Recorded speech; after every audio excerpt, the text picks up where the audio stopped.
په دې ځای باندې علماو یو واقعه ذکر کړې یو بزرګ د هغه ښځه ډېره زیاته جنګیره وه جنګونه به یې کول همیشه به یې د دې بزرګ سره تیزې خبرې کولې نو چا ور یې بزرګ ته وویل چې دا د سر خوب دې د ځان سره کړي دي دا لرې کړه طلاق ورکړه دې بزرګ ورته ویل طلاق ورکول خو آسان کار دی خو بس ورته ووایه چې په ما په درېو کاڼو طلاق راخت دا خو آسانه ده ولیکن په دې ښځه کې یو بهترین صفت دی زه هغه ته ګورم په دې وجه باندې طلاق نه ورکوم چا ورته وویل چې هغه بهترین صفت پکې څه دی وایي ښځه ډېره وفاداره ده څنګه وفاداره ده وایي زما یقین دی په خپله ښځه باندې اگر چې ما سره ډېره تیزه خبرې چلوي او د خبرې جواب راکوي خو په خپله ښځه باندې مې پوره یقین دی که زه 50 کاله په جیل کې بندي شمه او بیا راشم زما ښځه به په هغه کور کې ناسته وي هېڅ چاته به هم ونه ګوري ما په خپله ښځه باندې یقین دی چې زما ښځه بغیره د ما هېڅ چاته هم نه ګوري اگر که یو تیزه خبره راته وکړي ودې کې نو زما سره مینه ډېره ده او وفاداره ډېره ده او بله دا واورئ مسلمانانو ښځه په شریف انسان باندې غالبه کوم انسان چې شریف سړی وي عزتمن وي په ده باندې خپله ښځه زوروره وي ښځه پرې غالبه وي او چې کوم سړی رزیل وي او سپک وي دی په خپله ښځه باندې غالب او زورور وي دا حدیث شریف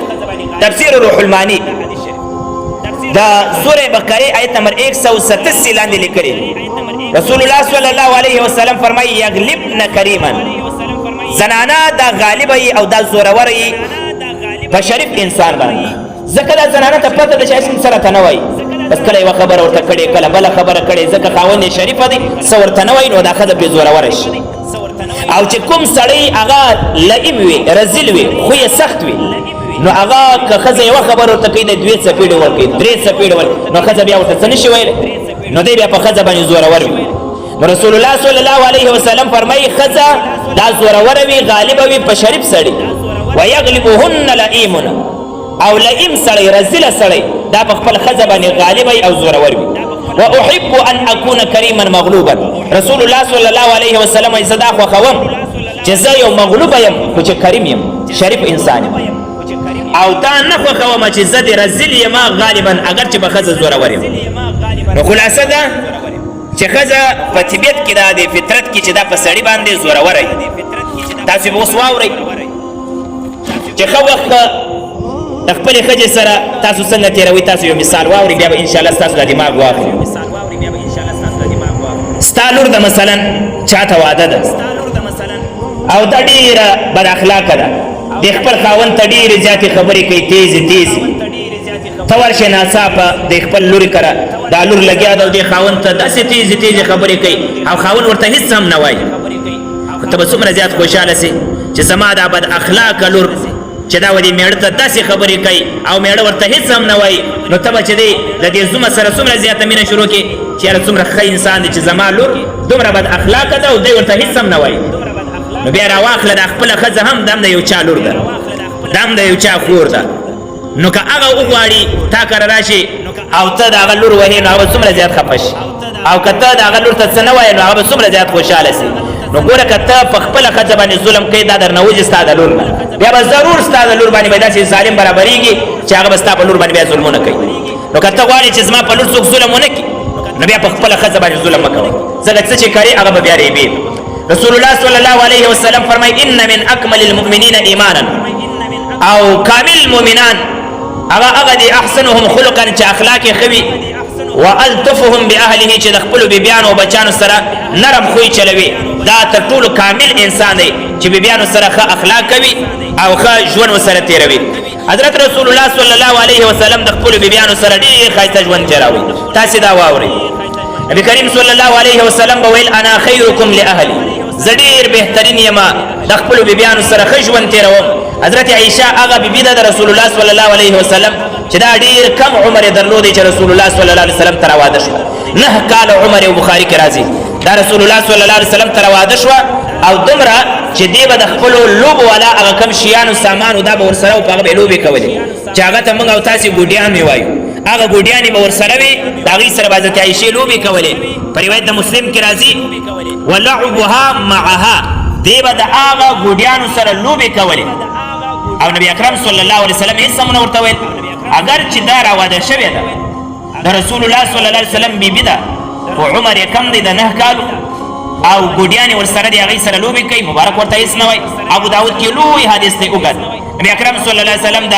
غزوه تبوک یا د غزوه خیبر نه راغلی چې راغلی بر یې وکته یو المارۍ ده په المارۍ کې د بیبي عایشې هغه شیان پراته دي چې دی به ورسره لوبې کولې هوا راغله په هغه باندې دی د پاسه یو کپړه یې ایښې وه هوا چې راغله کپړه یې لرې کړه نو شیان ټول ښکاره شول نبي اکرم صلی الله علیه وسلم حضرت عایشې ته وایي ما هذا یا عایشتو دا څه دي دا چې زه ګورم دا بره په دې المارۍ کې دا ورته وایي قربان دا خو زما ګوډیانې دي زه ورسره لوبې کوم مبارک ورته وایي چې د دې ګوډیانو په دا مابینځ کې دا شی څه دی هغه یو آس و وړوکی آس و چې هغه ته د کپړو نه 2 وزرې ور جوړې کړې وې آس ته وایي دا په مابینځ کې څه دی حضرت عایشه ورته وایي چې دا آس دی مبارک ورته وایي فرس لها جناحان ایا آس هم 2 وزرې لري آس خو وزر نه لري دا څنګه آس دی چې 2 وزرې لري حضرت عایشه رضی الله عنها ورته وایي اما سمعت ان سلیمان علیه السلام خیلا لها اجنحه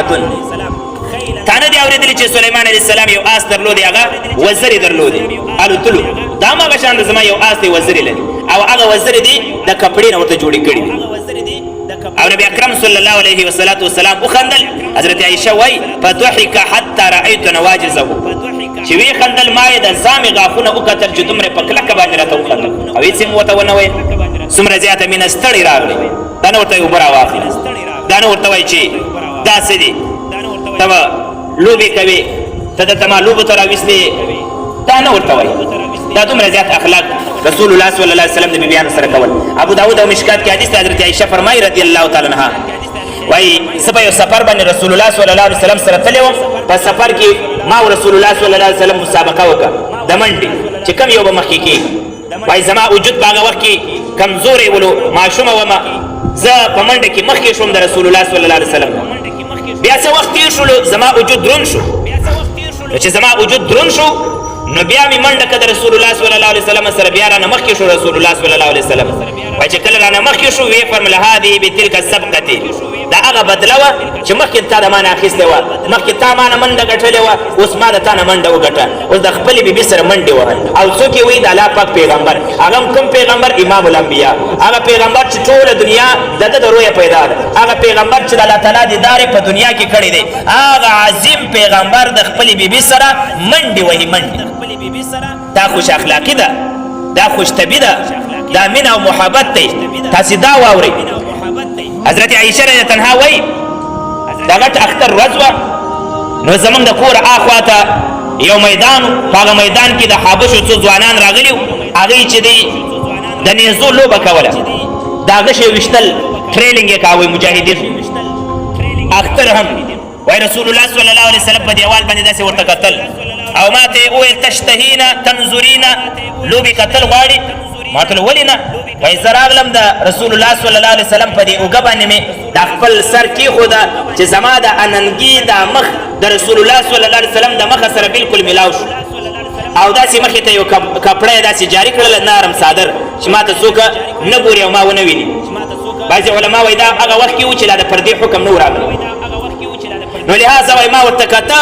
وایي رسول الله صلی الله علیه وسلم راته ویله حسبکي بس دی که نوره ودرېږې ما ورته نه نوره نه ودرېږم بس دی مبارک ده فذهبي اوس لاړه شه ځه او بیا را روانه شوم ګوره لوبې شروع دي ټریننګ کوي مجاهدین رسول الله صلی الله علیه وسلم ورته ګوري خپلې بیبي ته خپله وایي چې راشه او دا وګوره دا خوش طبعي وه او دا بل لا واورئ بیا به تاسو حضرت عایشه رضی الله عنها وایي دا حابشو یوه زنانه وه کوڅه کې نارې شوې وایي ما سره رسول الله صلی الله علیه وسلم ناست دی د ماشومانو چغې شوې مبارک د معلومات دپاره ورووته چې دا څه کیسه ده چې ویې کته په دیوال باندې په کوڅه کې د حابشو یوه زنانه ده هغه رقص کوي منډې وهي او ماشومان ورته خاندي رسول الله صلی الله علیه وسلم ما ته وویل چې عایشې تعال فانظري راشه وګوره څنګه منډې وهي وایي زه راغلم د رسول الله صلی الله علیه وسلم په دې اوږه باندې مې د خپل مخ یا سر کېښوده او ما دې زنانه ته کتل او دې ماشومانو ته مې کتل وایي بار بار به رسول الله صلی الله علیه وسلم راته ویل اما شبعتي اما شبعتي مړه نه شوې مړه نه شوې یعنې دا لوبې کتلو د زړه در موړ نه کوي ما ورته نه وای حضرت عائشه خپله فرمایي وای ما ته دې لوبو خوند نه راکاوی خو ما رسول الله صلی الله علیه وسلم ته ځکه ویل چې زړه مې نه دی موړ شوی ما دا معلومولو چې د رسول الله صلی الله علیه وسلم د ما سره څومره مینه ده چې دی څومره پورې ما سره ودرېږي وای ما به ورته ویل چې زما زړه نه دی موړ شوی وای په دې کې ناڅاپه زما د زړه سر او ستاسو د ټولو د زړه سر سیدنا امیر المؤمنین عمر فاروق رضی الله تعالی عنہ راښکاره شو چې هغه راښکاره شو نو هغه دومره هیبت درلودی چې د ماشومانو ټول منډه کړل هغه د حبشو هغه زنانه چې منډې ول هغه منډه کړل حضرت عایشه وایي چې د ماشومانو ټول منډه کړل وایي رسول الله صلی الله علیه وسلم الفاظ ویل انی لانظر الى شیاطین الانس والجن قد فروا من عمر رضی الله تعالی عنہ زه ګورم هغه انسي شیطانان او جني شیطانان ټول منډه کړله چې حضرت عمر رضی الله عنه یې ولیدل دومره زیات رعب حضرت عمر تعالی ورکړی بیا حضرت عایشه وایي زه را دې خواته شوم او بیا را لرې شوم دومره زیاته مینه رسول الله صلی الله علیه وسلم د خپلو بیبیانو سره کولو کوشش کوئ خپل ژوند ښایسته تېر کړئ مسلمانانو ژوند مختصر دی دا زه بار بار وایم د لانجو نه د جګړو نه د دې نه یو شی نه جوړېږي او نه چاته نقصان رسوئ خپل ځان ته تاوان دی او ژوند په خوشحالۍ په خپل کور کې تېر کړئ